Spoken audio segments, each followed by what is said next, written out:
सभी लोगों को उत्कर्ष क्लासेस में आप सब लोगों का स्वागत है।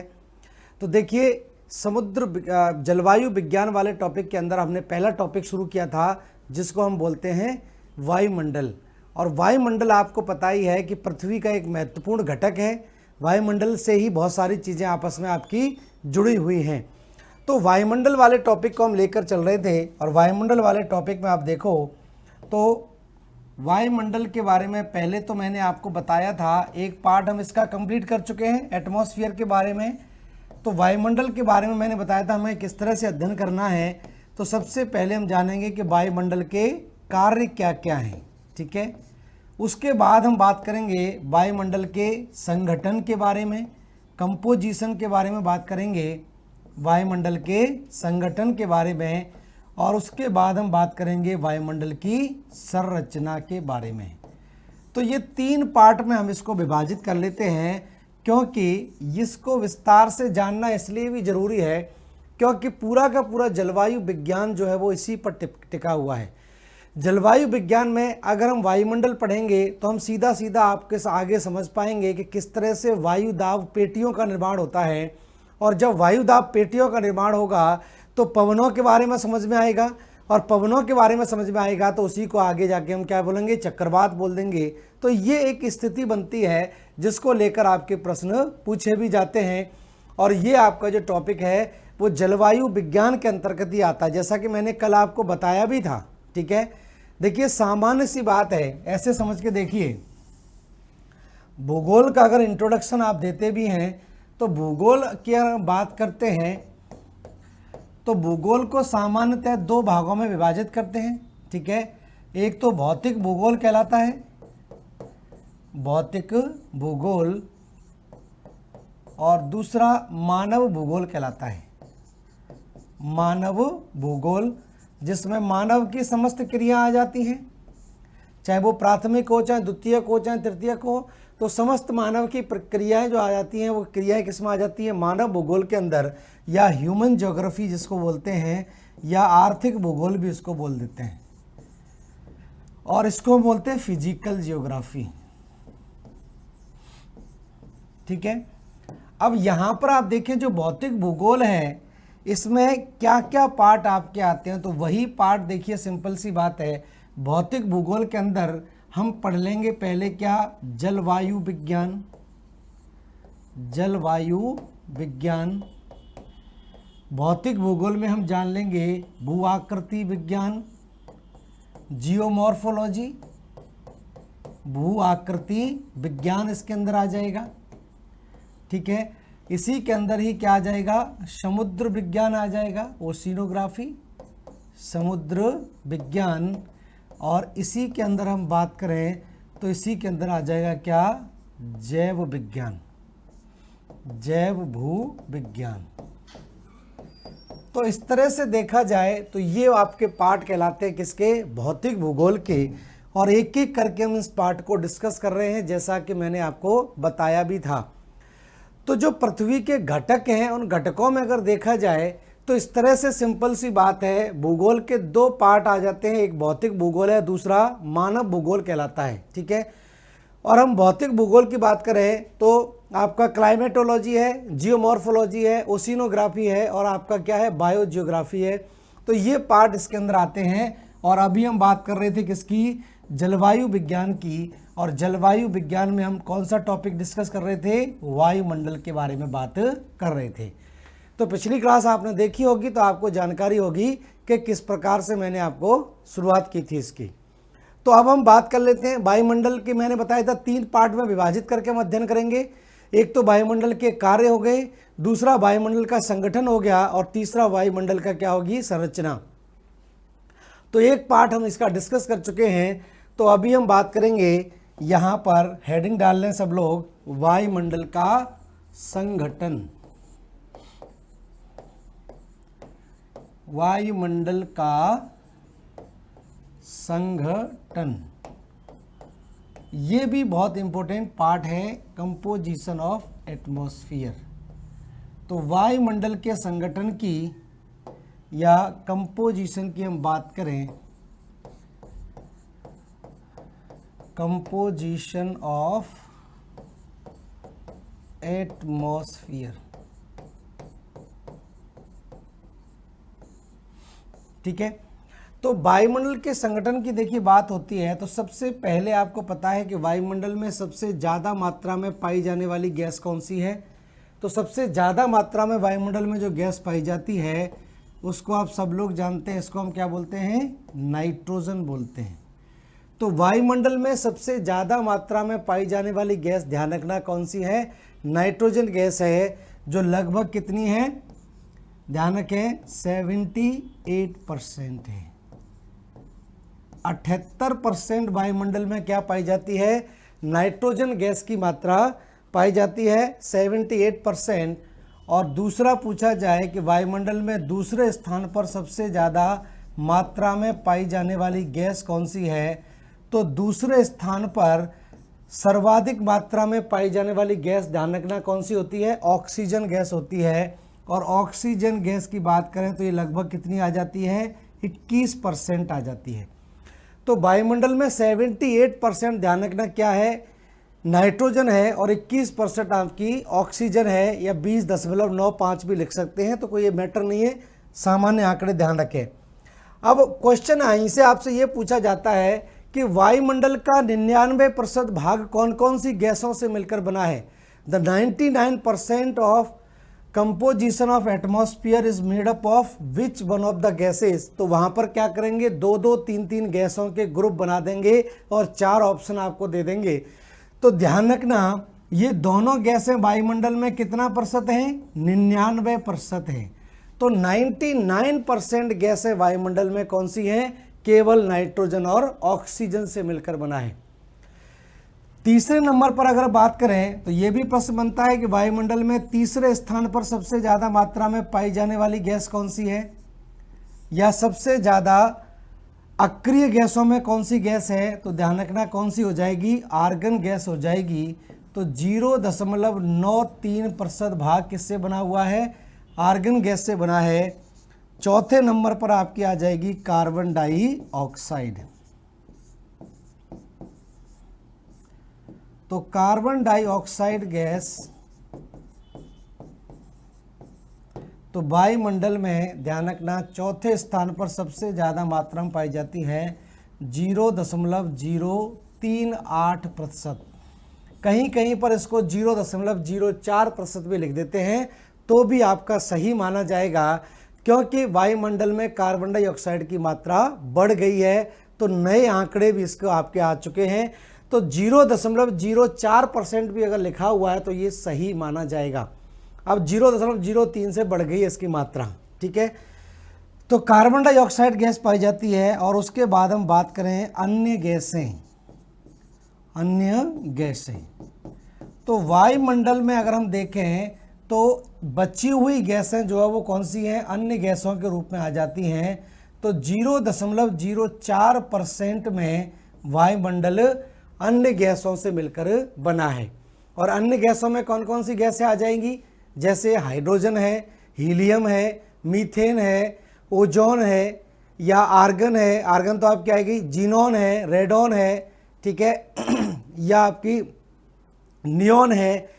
ये कई सारी गैसें इसके अंदर आ जाती हैं। तो अन्य गैसों की देखिए बात कर लेते हैं हम कंपोजिशन में ही। तो वायुमंडल में पाई जाने वाली अन्य गैसें कम मात्रा में पाई जाती हैं, बहुत। वायुमंडल में पाई जाने वाली अन्य गैसें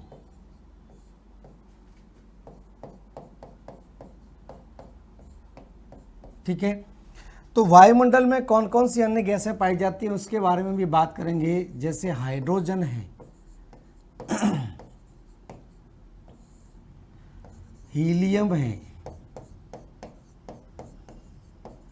हीलियम, ओजोन है, मीथेन है, क्रिप्टॉन है, जीनोन है, नियोन है, और रेडॉन है। इस प्रकार से विभिन्न गैसें पाई जाती हैं। इनमें से ये तीनों गैसें कैसी हैं? अक्रिय गैसों में आती हैं, इनर्ट गैसेस। तो क्रिप्टॉन, जीनॉन, नियॉन ये सारी की सारी कैसी हैं? इनर्ट गैसों के अंदर आती हैं। इसलिए इनका उपयोग हम क्या करते हैं? ट्यूबलाइट वगैरह में इनका उपयोग करते हैं। तो ये तो कम मात्रा में पाई जाने वाली गैस है। मतलब कितना भाग बचा था? 0.04% के अंदर जो गैसें पाई जाती हैं वो इतनी सारी गैसें हैं जो बहुत अल्प मात्रा में पाई जाती हैं। ठीक है, अब देखिए यहाँ पर जो गैसें हमने बात की थी, नाइट्रोजन है, ऑक्सीजन है, आर्गन है, कार्बन डाइऑक्साइड है और अन्य गैसों में है। तो पहले एक एक करके इन गैसों के बारे में हम जान लेते हैं। इन गैसों की क्या क्या विशेषताएं हैं और क्या क्या इनके कार्य हैं जो एग्जाम में आपके पूछे भी जाते हैं। ठीक है, तो एक एक करके हम ले लेते हैं। तो सबसे पहले ले लेते हैं नाइट्रोजन गैस। ठीक है, तो यहाँ तक हमने लिख लिया, आप लिख लिए नाइट्रोजन गैस।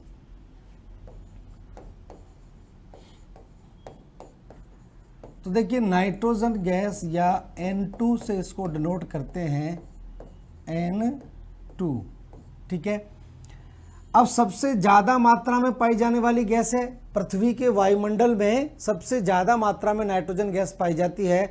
तो इसके क्या क्या फायदे हैं? ठीक है, क्या क्या इसके कार्य हैं, ये बस इंपॉर्टेंट है जानने के लिए। अब पहली चीज़ तो आप जान लीजिए, ऑक्सीजन की उपस्थिति में आग लगती है और नाइट्रोजन गैस क्या करती है? उस आग को तेजी से फैलने से रोकने का काम करती है। तो वायुमंडल में नाइट्रोजन गैस की ज़्यादा मात्रा भी पृथ्वी के लिए पॉजिटिव है।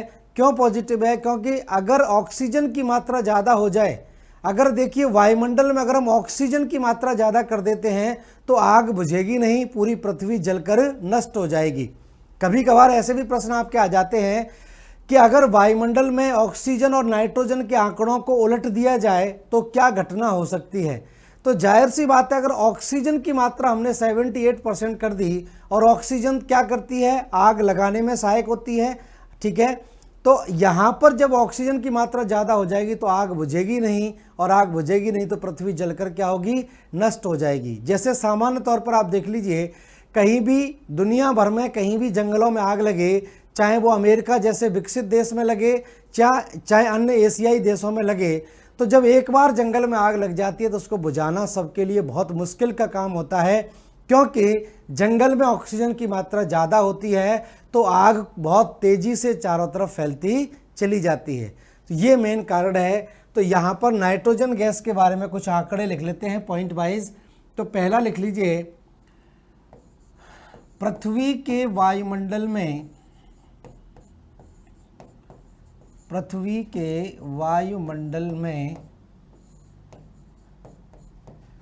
सर्वाधिक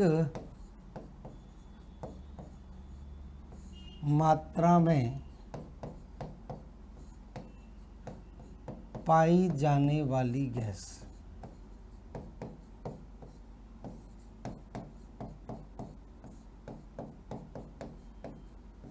तो पृथ्वी के वायुमंडल में सबसे ज़्यादा मात्रा में पाई जाती है कौन सी गैस?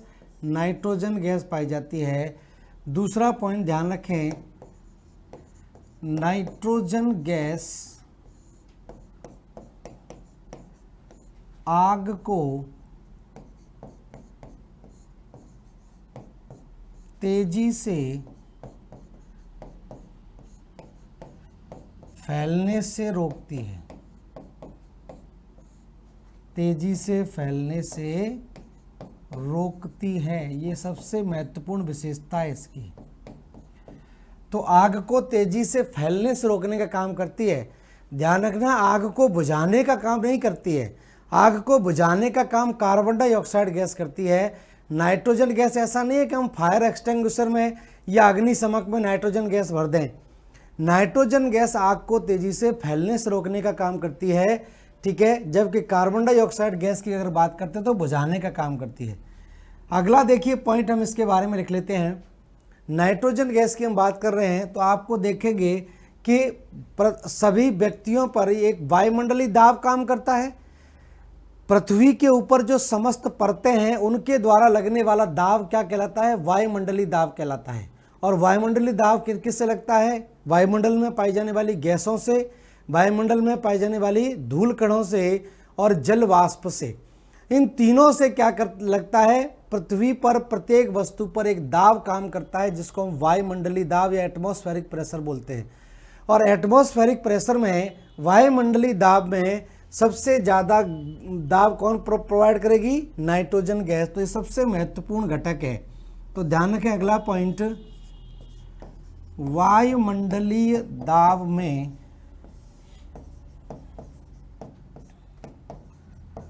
एटमॉस्फेरिक प्रेशर, ध्यान रखें, वायुमंडलीय दाब मतलब एटमॉस्फेरिक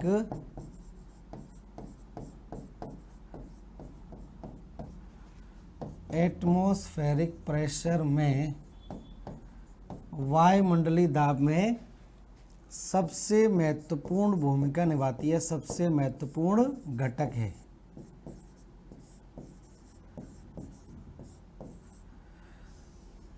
सबसे महत्वपूर्ण घटक, ठीक है। तो वायुमंडलीय दाब में सबसे महत्वपूर्ण घटक के रूप में जानी जाती है नाइट्रोजन गैस। और अगर हम बात करें नाइट्रोजन गैस से, तो पेड़ पौधे जो आपने देखे हैं, पेड़ पौधे क्या करते हैं? प्रोटीन का निर्माण करते हैं। और वो प्रोटीन कहाँ से मिलती है? नाइट्रोजन से ही बनती है। प्रोटीन का निर्माण किससे होता है? नाइट्रोजन से ही होता है। लेकिन वायुमंडल में पाई जाने वाली नाइट्रोजन, ध्यान रखना, पेड़ पौधों के कोई काम की नहीं होती है। पेड़ पौधे नाइट्रोजन गैस को वायुमंडल से अवशोषित नहीं कर सकते हैं। वो कहाँ से करते हैं? वो जमीन से करते हैं, मिट्टी से इसको अवशोषित करते हैं। तो इसके लिए क्या करना पड़ेगा? नाइट्रोजन गैस को मिट्टी में मिलाना पड़ेगा, मिट्टी में इसको शामिल करना पड़ेगा। तो देखिए अगला पॉइंट लिख लेते हैं, पेड़ पौधे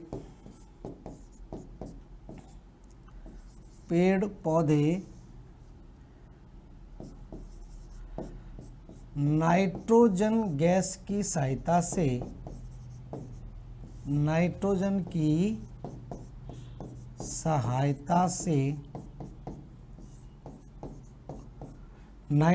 सहायता से ध्यान रखें, प्रोटीन का निर्माण करते हैं।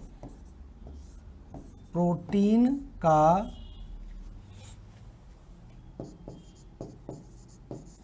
निर्माण करते हैं।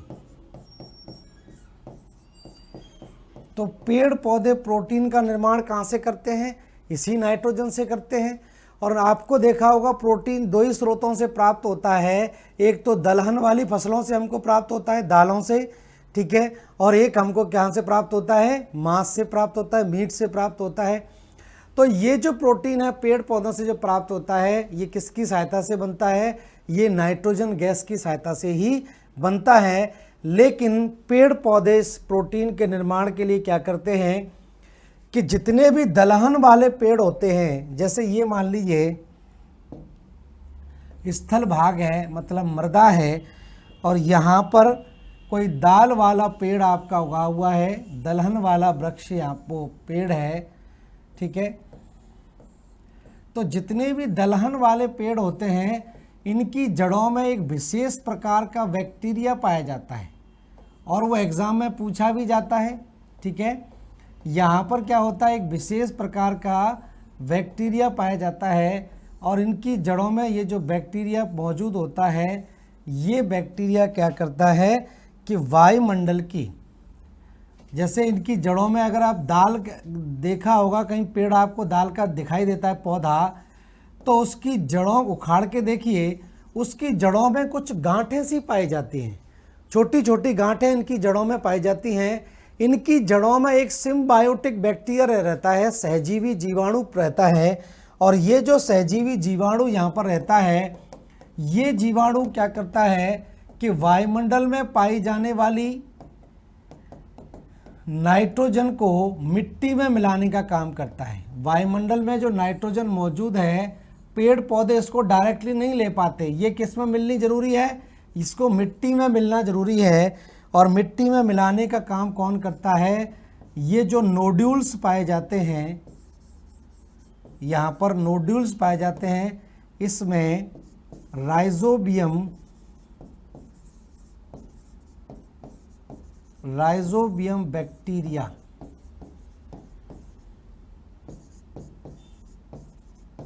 राइजोबियम जीवाणु,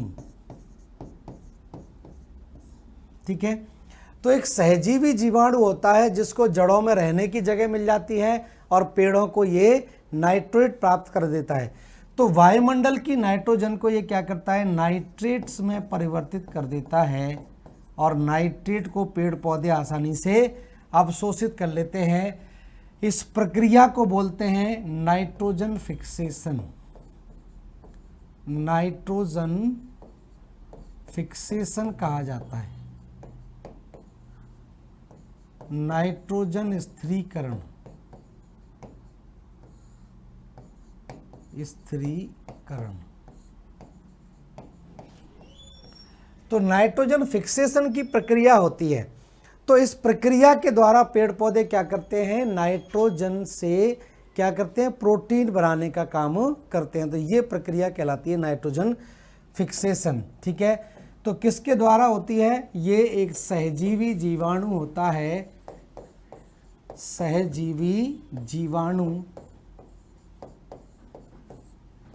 ठीक है, जिसकी फुल फॉर्म है राइजोबियम लेग्यूमिनोसम। इसीलिए दलहन को हम क्या बोलते हैं, लेग्यूमिनोसी फैमिली का बोलते हैं। तो लेग्यूमिनेसी फैमिली की ये सारी की सारी दालें होती हैं। तो दालों में प्रोटीन ज़्यादा पाए जाने का कारण क्या है, ये बैक्टीरिया है।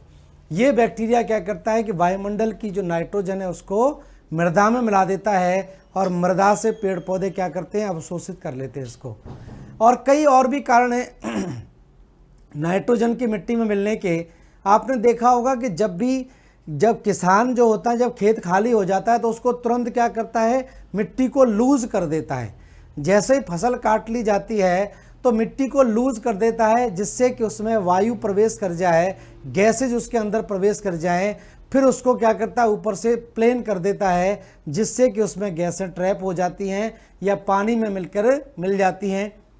या किसान कोशिश करता है कि जब बारिश आने वाली होती है, तेज बारिश आने वाली होती है, उससे पहले वो खेत की जुताई कर दे, मिट्टी को लूज कर दे। क्योंकि जो बिजली कड़कती है, जो आपने देखा होगा जो थंडरबोल्ट होता है, आकाशीय बिजली जो कड़कती है, उस बिजली से भी भारी मात्रा में नाइट्रोजन कहाँ चली जाती है, मिट्टी में मिल जाती है। तो बिजली का कड़कना भी ध्यान रखना एक पॉजिटिव काम है किसानों के लिए, क्योंकि जब तेज बिजली कड़कती है तो बहुत सारी नाइट्रोजन ये किस में मिला देती है, ये मृदा में मिलाने का काम करती है। और नाइट्रोजन मृदा में मिलेगी तभी पेड़ पौधों के काम आएगी, वैसे इसके पेड़ पौधों के काम नहीं आती है। तो ये नाइट्रोजन गैस के आप देख रहे थे कई सारे कार्य हैं, ठीक है। तो ये ध्यान रखें, नाइट्रोजन गैस के यहाँ पर हमने कार्य जान लिए कि नाइट्रोजन गैस ध्यान रखना सबसे ज़्यादा वायुमंडलीय दाब के लिए उत्तरदायी है।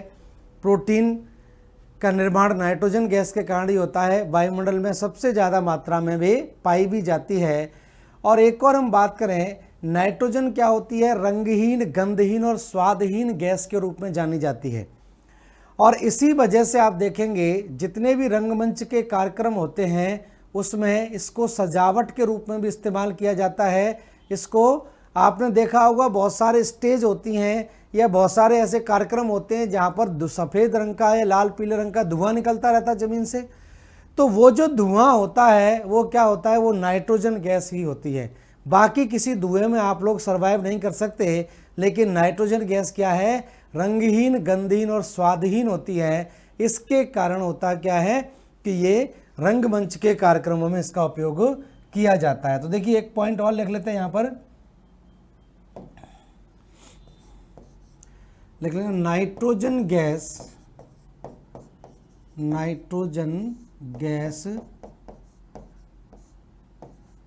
रंगहीन,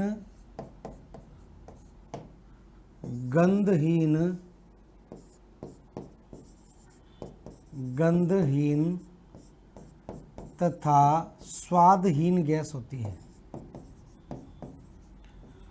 स्वादहीन गैस होती है।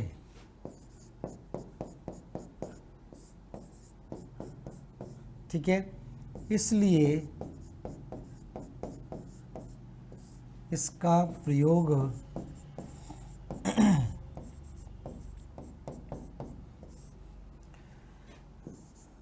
रंगमंच पर सजावट के लिए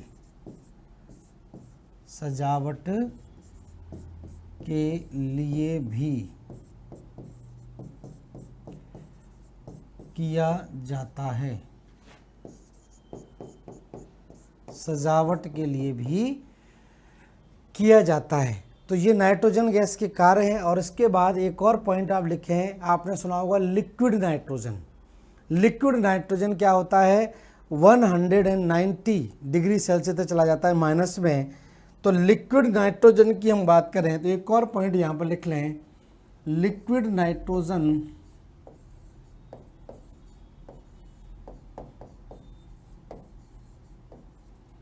या द्रवित नाइट्रोजन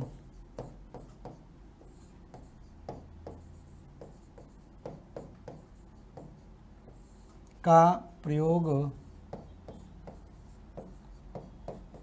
शीतलक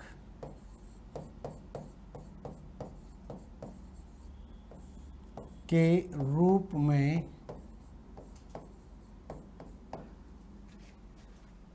में भी किया जाता है।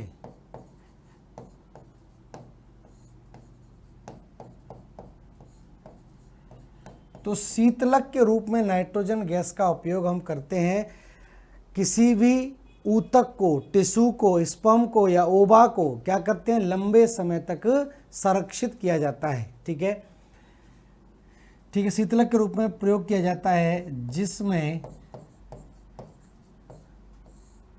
जीवित ऊतकों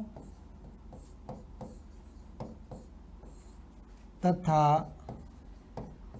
कोशिकाओं, ऊतकों तथा कोशिकाओं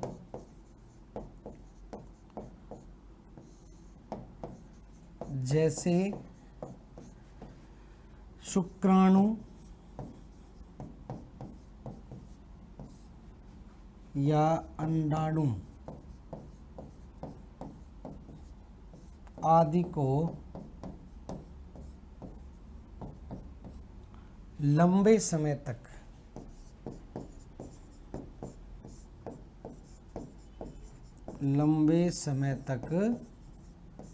संरक्षित किया जाता है, प्रिजर्व किया जाता है, संरक्षित किया जाता है। तो एक लंबे समय तक यहाँ पर शुक्राणु और जीवाणुओं, अंडाणुओं को प्रिजर्व करने के लिए लिक्विड नाइट्रोजन का भी उपयोग किया जाता है। ठीक है, तो जो आर्टिफिशियल इंसेमिनेशन होता है, कृत्रिम गर्भाधान की जो प्रक्रिया होती है, उसमें जो सीमन लिया जाता है जानवरों का, वो लंबे समय तक प्रिजर्व हम किस में करते हैं, लिक्विड नाइट्रोजन के अंदर ही करते हैं। तो यहाँ पर जो लिविंग ऑर्गेनिज्म होते हैं उनको क्या करते हैं, कुछ कोशिकाओं और ऊतकों को लंबे समय तक प्रिजर्व करने के लिए लिक्विड नाइट्रोजन का उपयोग किया जाता है। तो ये भी एक इस नाइट्रोजन का ही उपका क्या हो गया, काम हो गया। तो ये कई सारे नाइट्रोजन के इस तरह से काम है। तो नाइट्रोजन के बारे में जान लिया हमने। अब एक और गैस ले लेते हैं जिसको हम बोलते हैं नाइट्रोजन के बाद या पृथ्वी के वायुमंडल में दूसरे स्थान पर सबसे ज़्यादा पाई जाने वाली गैस कौन सी है, ऑक्सीजन गैस। ठीक है, तो दूसरी गैस हम ले लेते हैं ऑक्सीजन गैस।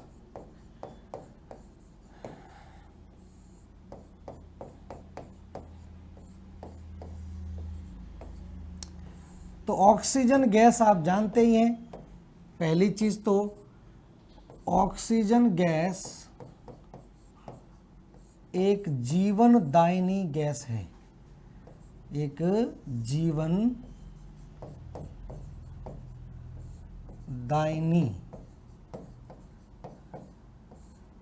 जीवनदायिनी गैस है। जीवनदायिनी मतलब लाइफ सेविंग गैस। तो जीवनदायिनी गैस के रूप में जानी जाती है, लाइफ सेविंग गैस। आपको पता ही है कि ऑक्सीजन के बिना हम जिंदा नहीं रह सकते, जीव जंतु नहीं जिंदा रह सकते। ठीक है, दूसरी चीज ध्यान रखें,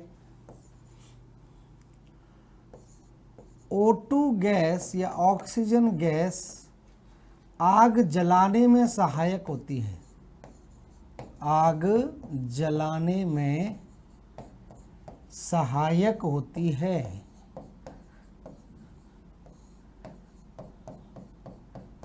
तो आग जलाने में सहायक होती है, ठीक है, क्योंकि ऑक्सीजन की अनुपस्थिति में आग लगेगी नहीं। तो आग को जलाने के लिए क्या किस गैस की ज़रूरत होती है? ऑक्सीजन गैस की ही ज़रूरत होती है। और नेक्स्ट और ध्यान रखें, ऑक्सीजन गैस की सहायता से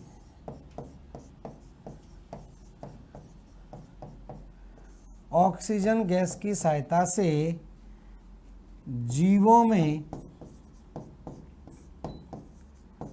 भोजन का ऑक्सीकरण होता है, जीवों में भोजन का ऑक्सीकरण,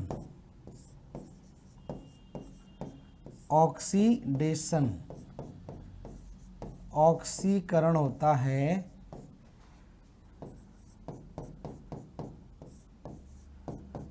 जिससे ऊर्जा प्राप्त होती है, जिससे ऊर्जा प्राप्त होती है। तो ध्यान रखना, जब तक ऑक्सीजन गैस नहीं होगी, भोजन जो है वो ऊर्जा में परिवर्तित नहीं होगा, आपको ऊर्जा नहीं मिलेगी। तो इस प्रक्रिया को हम क्या बोलते हैं? ऑक्सीकरण की प्रक्रिया बोलते हैं। तो ऑक्सीकरण की प्रक्रिया तभी कंप्लीट होगी जब ऑक्सीजन आपको मिलेगा। माइटोकॉन्ड्रिया आपने सुना होगा, एक आपका ऑर्गेनेल होता है, कोशिकांग होता है माइटोकॉन्ड्रिया, जिसको हम क्या बोलते हैं? इसको हम बोलते हैं कोशिका का ऊर्जा गृह कहते हैं।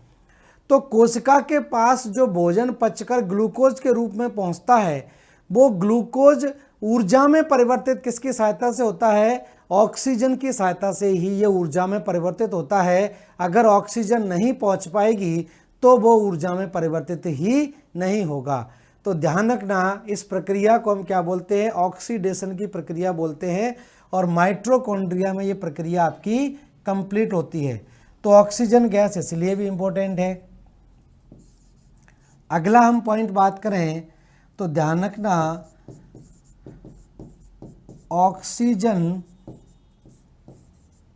जैविक पदार्थों को, ऑक्सीजन जैविक पदार्थों को सड़ने में सहायता करती है, सड़ने में सहायता करती है।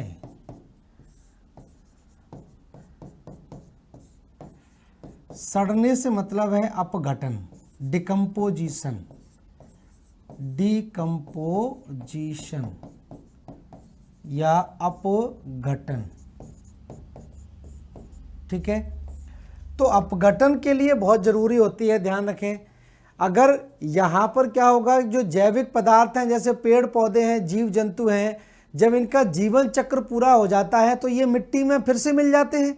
तो जो जटिल संरचना होती है शरीर की, वो धीरे धीरे के करके क्या होती है, फिर से साधारण जीव आपके कार्बन, हाइड्रोजन, ऑक्सीजन में परिवर्तित हो जाती है।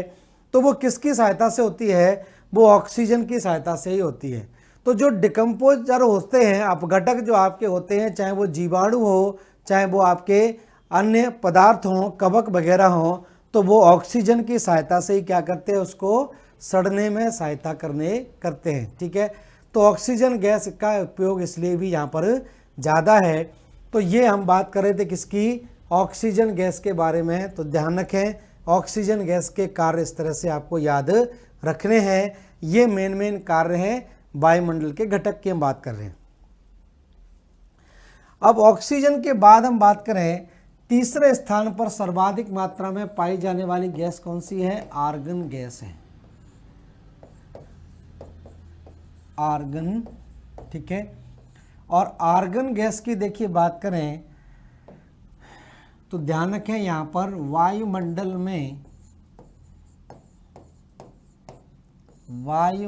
में तीसरे स्थान पर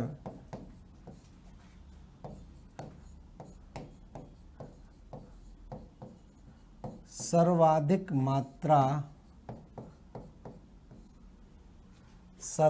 मात्रा में पाई जाने वाली गैस है।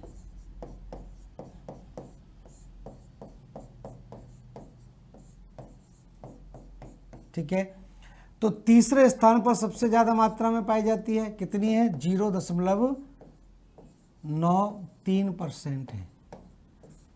ठीक है, उसके बाद हम बात करें वायुमंडल के बारे में, आर्गन गैस के बारे में, तो ध्यान रखना अक्रिय गैसों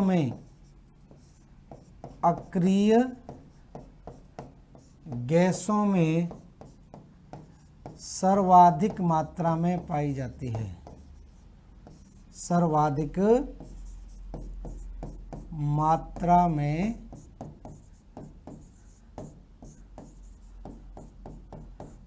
पाई जाती है। तो अक्रिय गैसों में सबसे ज़्यादा मात्रा में पाई जाने वाली गैस कहलाती है आर्गन गैस।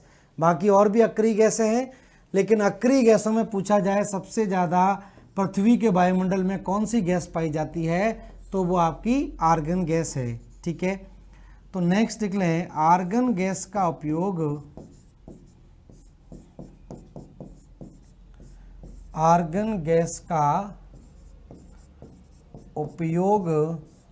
ठीक है, आर्गन गैस का उपयोग ध्यान रखना ट्यूबलाइट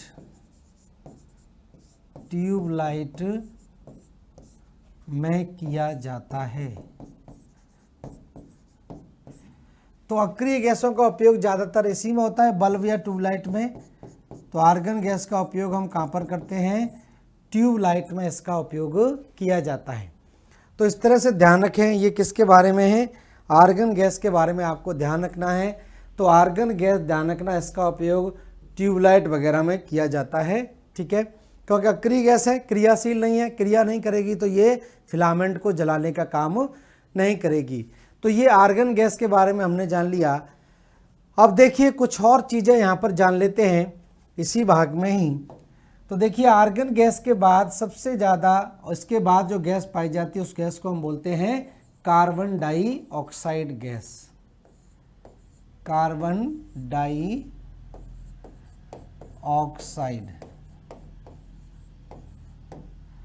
CO2 कितनी है? 0.038% हो गई है अभी। ठीक है,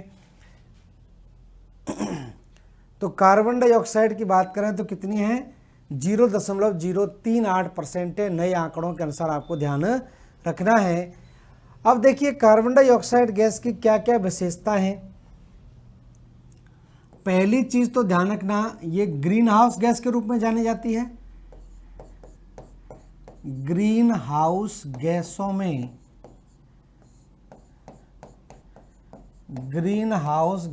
में सबसे महत्वपूर्ण घटक है, सबसे महत्वपूर्ण घटक है।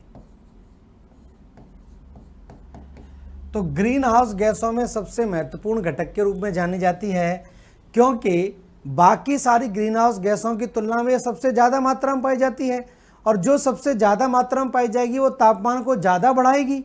तो इसी वजह से ध्यान रखना, इसी की वजह से इसको में क्या करते हैं, इसके बाद कटौती की बात की गई है। ठीक है, तो क्योटो प्रोटोकॉल का जो संबंध है वो ध्यान रखना कार्बन डाइऑक्साइड गैस की कटौती से संबंधित है। तो नोट करके यहाँ पर एक पॉइंट लिख दें, तो लिख लें 1997 में क्योटो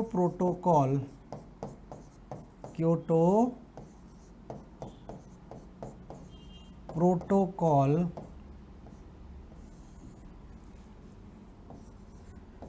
कार्बन डाइऑक्साइड गैस में कटौती से संबंधित है। कटौती से संबंधित है। ठीक है, तो ये चीज थोड़ी सी ध्यान रखने वाली है। तो ग्रीन हाउस गैसों का सबसे बड़ा महत्वपूर्ण घटक हो गया। दूसरी इसकी विशेषता जान लीजिए, पृथ्वी का औसत तापमान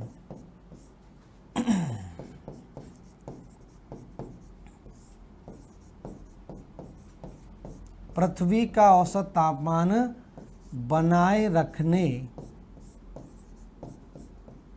में सहायक होती है।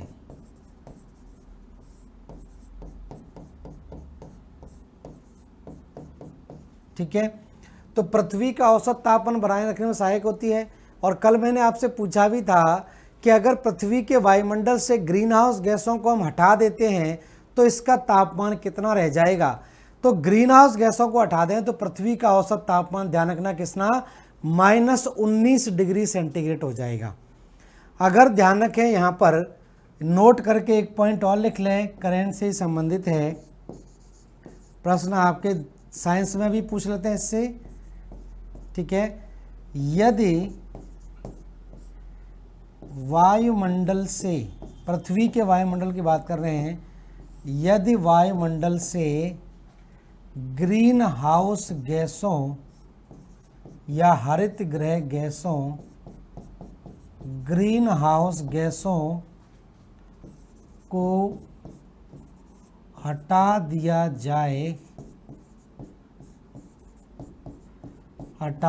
जाए तो पृथ्वी का औसत तापमान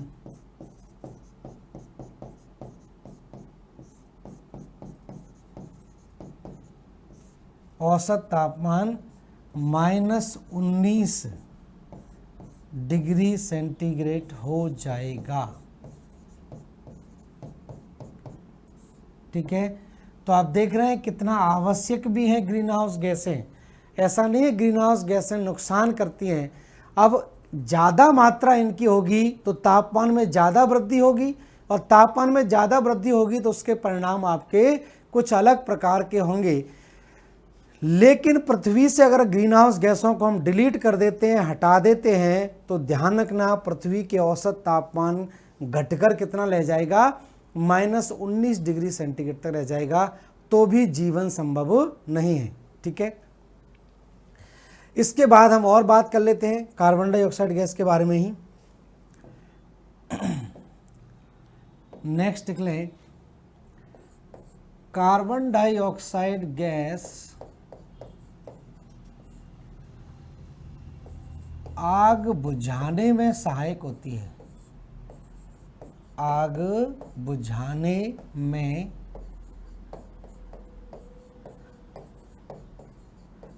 सहायक होती है। तो कार्बन डाइऑक्साइड गैस ध्यान रखना, जो अग्निशमक होते हैं, जितने भी आपने फायर एक्सटिंग्विशर देखे होंगे, अग्निशमक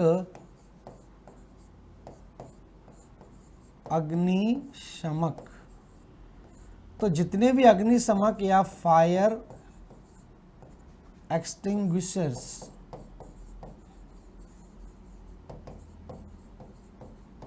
ठीक है, इनमें क्या होता है, कार्बन डाइऑक्साइड प्लस चूना, ये दो चीजें होती हैं। ठीक है, तो कार्बन डाइऑक्साइड और चूना इसमें मिश्रित कर देते हैं, तो जहां भी आपने इसका देखा हो कभी उपयोग होता है तो उससे पूरा सफ़ेद सफ़ेद सा हो जाता है। तो चूने के कारण वो पूरा क्या है, सफ़ेद बन जाता है, और आग जो है वो बुझ जाती है, क्योंकि ऑक्सीजन वहाँ पर नहीं बच पाती। तो ये मेन कारण है। तो ध्यान रखना, ये स्थिति यहाँ पर बनती है। तो अग्निशमकों में इसका उपयोग किया जाता है। जो साधारण अग्निशमक होते हैं, वो अग्निशमक कई कैटेगरी के होते हैं। बिजली विभाग में आग लगती है तो वो आग पर अलग है, बिजली में जो बिजली होती है तो उसमें इसका उपयोग नहीं कर सकते। इसको साधारण जो आपके आग बुझाने का काम होते हैं वहाँ पर इसका उपयोग करते हैं। ठीक है, तो ये थोड़ा सा ध्यान रखें। उसके बाद कुछ और पॉइंट यहाँ पर जान लेते हैं इसके बारे में। पेड़ पौधे या ये लिखें हरे पेड़ पौधे, ग्रीन प्लांट्स, हरे पेड़ पौधे कार्बन डाइऑक्साइड की सहायता से, CO2 की सहायता से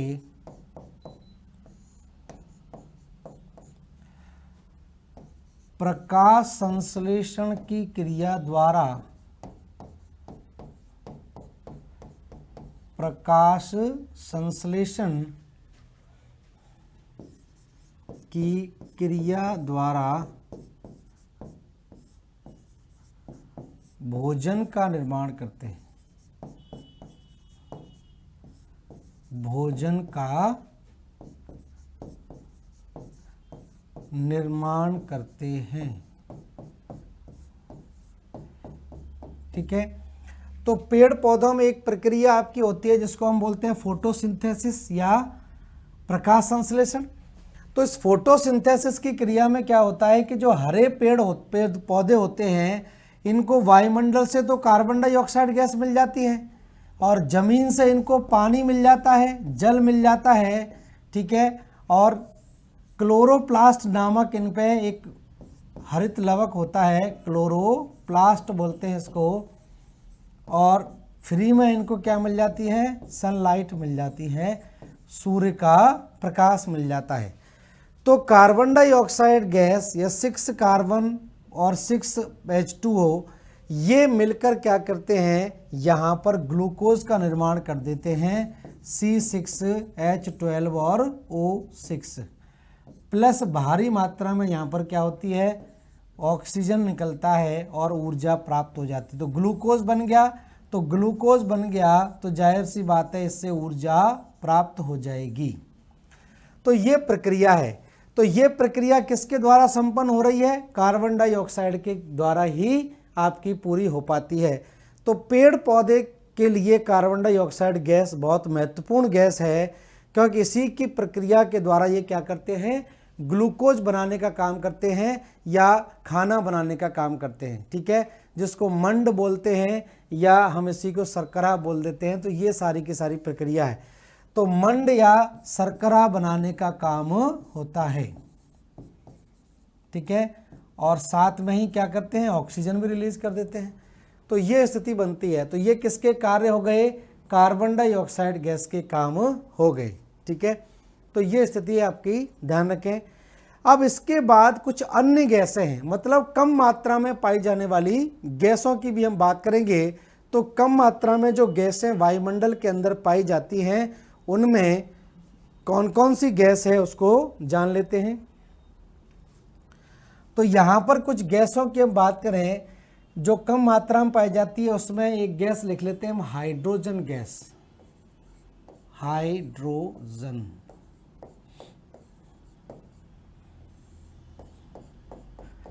और आपको पता ही है कि सूर्य की ऊर्जा का स्रोत क्या है, नाभिकीय संलयन है, हाइड्रोजन गैस ही है।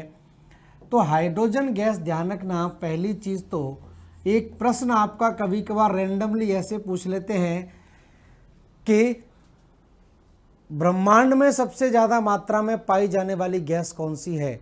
तो ब्रह्मांड में, ध्यान रखना, बात ध्यान रखें, तो ब्रह्मांड में नाइट्रोजन नहीं लगानी है। नाइट्रोजन गैस पृथ्वी के वायुमंडल में सबसे ज्यादा पाई जाती है, जबकि ब्रह्मांड में सबसे ज्यादा कौन सी गैस होगी, हाइड्रोजन गैस होगी। और हाइड्रोजन गैस क्या होती है, नाभिकीय संलयन की क्रिया में सहायक होती है। हाइड्रोजन बम इसी पर काम करता है, हाइड्रोजन बम जो है वो इसी हाइड्रोजन गैस नाभिकीय संलयन क्रिया पर ही काम करता है। और दूसरी चीज, हाइड्रोजन गैस एक ज्वलनशील गैस होती है, मतलब इसकी कैलोरीफिक वैल्यू सबसे ज़्यादा होती है, मतलब इसके जलाने पर सबसे ज़्यादा 1 ग्राम अगर हम हाइड्रोजन को जलाते हैं, जो उससे जितनी ऊर्जा प्राप्त हो उसको हम बोलते हैं कैलोरीफिक वैल्यू। तो इसकी कैलोरीफिक वैल्यू ज़्यादा है, और अभी हम तकनीकी का विकास कर रहे हैं कि हाइड्रोजन गैस से ऊर्जा प्राप्त हो सके। इसीलिए इस गैस को क्या बोलते हैं, भविष्य का ईंधन भी कहा जाता है, फ्यूचर फ्यूल के रूप में भी ये गैस जानी जाती है। तो भविष्य का ईंधन या फ्यूचर फ्यूल भी इसको बोलते हैं। तो इसके बारे में कुछ पॉइंट यहाँ पर लिख लेते हैं। तो पहला पॉइंट लिख लेते हैं, यहाँ पर ब्रह्मांड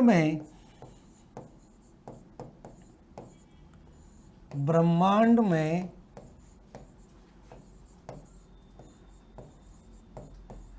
सर्वाधिक मात्रा में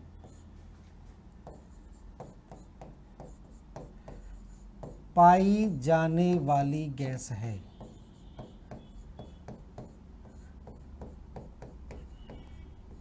तो ब्रह्मांड में सबसे ज्यादा मात्रा में पाई जाने वाली गैस है।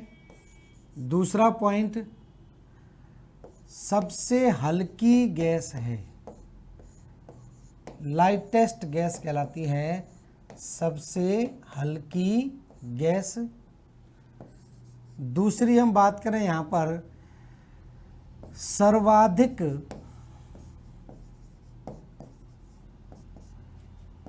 कैलोरीफिक वैल्यू, सर्वाधिक कैलोरीफिक मान, कैलोरीफिक वैल्यू। ठीक है, नेक्स्ट देख लेते हैं, इसे भविष्य का ईंधन भी कहा जाता है। भविष्य का ईंधन भी कहते हैं। ठीक है, तो भविष्य के ईंधन के रूप में भी जानी जाती है ये गैस, फ्यूचर फ्यूल भी इसको बोलते हैं। भविष्य का ईंधन का मतलब है फ्यूचर फ्यूल के रूप में ये गैस जानी जाती है। ठीक है, ध्यान रखें यहाँ पर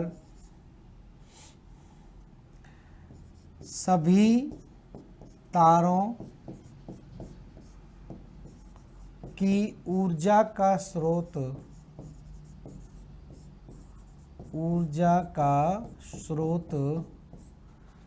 नाभिकीय संलयन क्रिया है। नाभिकीय संलयन क्रिया है। ठीक है, और नेक्स्ट बात हम बात करें हाइड्रोजन बम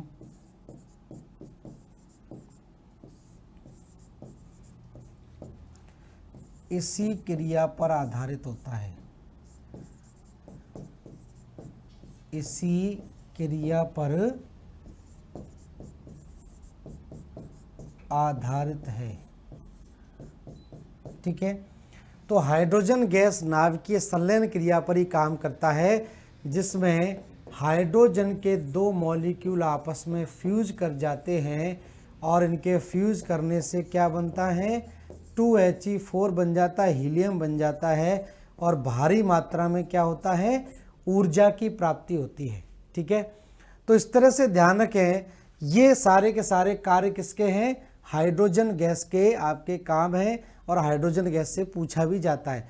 तो ये एक ज्वलनशील गैस है, सबसे हल्की गैस है, लेकिन फिर भी इसको एरोप्लेन या टूरिस्ट बैलून के अंदर नहीं भरा जाता है। इसका मेन कारण क्या है कि ये बहुत तेजी से आग पकड़ने का काम करती है। मतलब इसका तापमान अगर बढ़ जाएगा तो ये क्या करेगी, विस्फोट करने की स्थिति में आ जाती है। ठीक है, इसी वजह से आप देखोगे जितने भी एरोप्लेन हैं या टूरिस्ट बैलून है उसमें हम क्या भरते हैं, हीलियम गैस का इस्तेमाल करते हैं, ना कि हाइड्रोजन का। तो वायुमंडल में सबसे हल्की गैस अगर पूछी जाए तो आपकी कौन सी होगी, हाइड्रोजन होगी।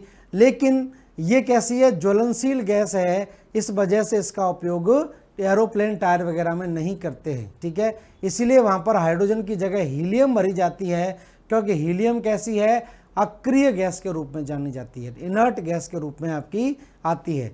तो इस तरह से हम बात कर रहे थे। तो देखिए मैं इसको थोड़ा सा रिवाइज करा दूं जितना आज हमने किया है।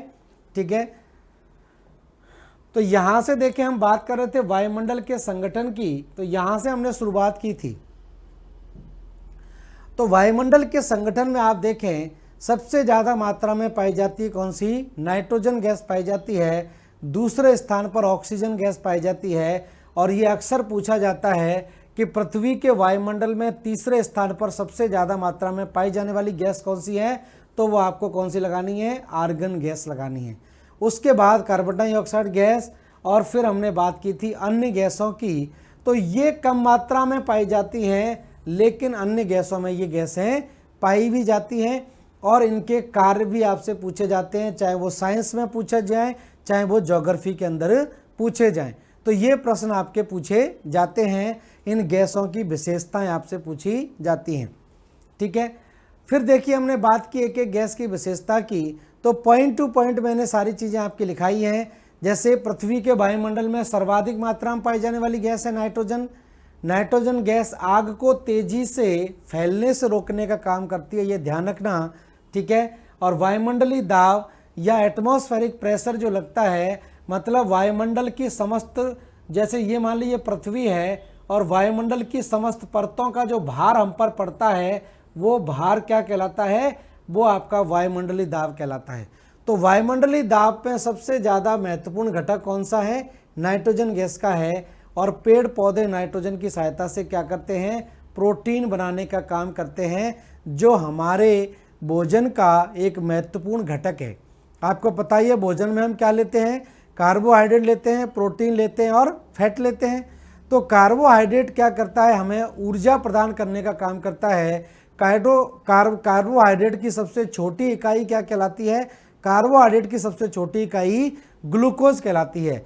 जबकि प्रोटीन क्या करती है, ऊतकों की मरम्मत का काम करती है, ऊतक बनाने का काम करती है, बॉडी बिल्डिंग का काम करती है। तो बॉडी बिल्डिंग से क्या जरूरत है, प्रोटीन। और प्रोटीन की सबसे छोटी इकाई क्या कहलाती है, अमीनो अम्ल कहलाती है, अमीनो एसिड कहलाती है। और जो फैट है, फैट क्या करता है, इम्यून सिस्टम का काम करता है। फैट क्या करता है, हमारी बॉडी की जो अंदर की जो हीट है, ऊर्जा है, उसको रोकने का काम करता है, इंसुलेशन का काम करता है और ऊर्जा भी प्रदान करने का काम करता है। ठीक है, और जो वसा या फैट होता है उसकी जो सबसे छोटी इकाई होती है उसको हम क्या बोलते हैं, ग्लिसरॉल या फैटी एसिड बोलते हैं। तो ग्लिसरॉल फैटी एसिड इसकी सबसे छोटी इकाई कहलाती है। तो प्रोटीन ध्यान रखना ऊतकों की या बॉडी बिल्डिंग का काम करती है, तो उसके लिए ज़रूरी है। तो जितनी भी दालें होती हैं उसमें सबसे ज़्यादा प्रोटीन इसलिए पाई जाती है कि दालों की जड़ों में एक विशेष प्रकार का बैक्टीरिया पाया जाता है।